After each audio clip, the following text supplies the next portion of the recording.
السلام علیکم ورحمۃ اللہ وبرکاتہ۔ ناظرین، میں آج کی اس ویڈیو میں آپ کے سامنے اس بات کی وضاحت کرنے جا رہا ہوں کہ زکوٰۃ کیا آپ بہن کو یا بھائی کو دے سکتے ہیں یا نہیں، آپ کون سے رشتہ داروں کو زکوٰۃ دے سکتے ہیں یا نہیں دے سکتے، اور کن کو جائز ہے کن کو ناجائز ہے۔ ناظرین، میں آپ کو اس کے بارے میں ضروری وضاحت کرنے جا رہا ہوں کہ اگر آپ ہمارے اس چینل پر نئے ہیں، آپ ہمارے اس چینل کو سبسکرائب کریں۔ اس طرح کی جو ضروری اور شرعی معلومات ہیں ہم آپ تک پہنچاتے رہیں گے۔ ناظرین، سب سے اول میں آپ کو بتاتا چلوں کہ 3 طرح کے لوگ ہیں، یعنی جن کو زکوٰۃ دینا بالکل منع ہے اور ناجائز ہے اور ان کو نہیں دینی ہے۔ اور سب سے اول، آپ اپنے والدین کو زکوٰۃ نہیں دے سکتے اور ان کے والدین کو بھی آپ زکوٰۃ نہیں دے سکتے، یعنی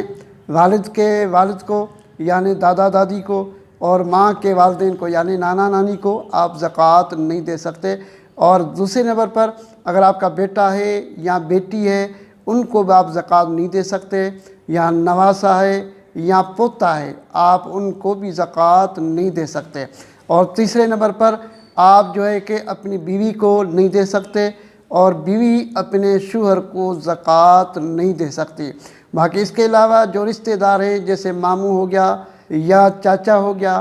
یا اس کے علاوہ کوئی اور قریبی رشتہ دار کزن ہو گئے، آپ ان کو بالکل زکوٰۃ دے سکتے ہیں، اور شریعت کے اندر بالکل ان کے لیے زکوٰۃ دینا جائز ہے۔ اگر آپ کا بھائی غریب ہے اور مستحق ہے، اس کی ضرورت پوری نہیں ہوتی، اور ضروری جو گھر کے اخراجات ہیں وہ قسمت سے پورے ہو پاتے ہیں، اور آپ کے ذہن کے اندر بھی ہے، آپ کو پتہ بھی ہے بھائی جو ہے کہ زکوٰۃ کا مستحق ہے، تو آپ اپنے بھائی کو زکوٰۃ دے سکتے ہیں، اور اس سے آپ کو شرعی طور پر 2 فائدے حاصل ہوں گے۔ پہلے نمبر پر تو آپ کا رشتہ مضبوط ہوگا اور صلہ رحمی ہو جائے گی، کیونکہ آپ نے بھائی کو زکوٰۃ دی ہے اور اس کی دل میں آپ کے لیے محبت ہو جائے گی۔ اور دوسرے نمبر پر، آپ اپنے بہن کو بھی زکوٰۃ دے سکتے ہیں۔ اگر آپ کی بہن غریب ہے، اگر کہیں اس کی شادی ہوئی ہے اور اس کا گھر والا کماتا ہے لیکن خرچ پورا نہیں ہو پاتا، پھر بھی ان کی پریشانی میں دن رات گزرتے ہیں، تو آپ اپنی بہن کو بھی زکوٰۃ دے سکتے ہیں۔ اور زکوٰۃ دینے سے جو ہے کہ ایک تو صلہ رحمی ہو جائے گی اور رشتہ مضبوط ہو جائے گا، ان کی دل میں آپ کے لیے محبت ہو جائے گی، اور دوسرے نمبر پر آپ کی زکوٰۃ بھی ادا ہو جائے گی۔ اور حدیث مبارک کے اندر جس کا خلاصہ یہ ہے کہ نبی کریم صلی اللہ علیہ وسلم فرماتے ہیں کہ آپ زکوٰۃ اپنی قریبی رشتہ داروں کو دیا کرو۔ اس سے کیا ہوگا کہ اس سے 2 فائدے ہوں گے، ایک تو رشتہ داری مضبوط ہوگی، اور دوسرے نمبر پر آپ کی زکوٰۃ کا جو فرض ہے وہ بھی ادا ہو جائے گا۔ ناظرین، ابھی آپ کو پتہ چلا کہ 3 طرح کے رشتہ داروں کو زکوٰۃ نہیں دینی ہے، یعنی والدین کو بھی نہیں دینی ہے اور ان کے والدین کو بھی نہیں دینی ہے، اور اس کے علاوہ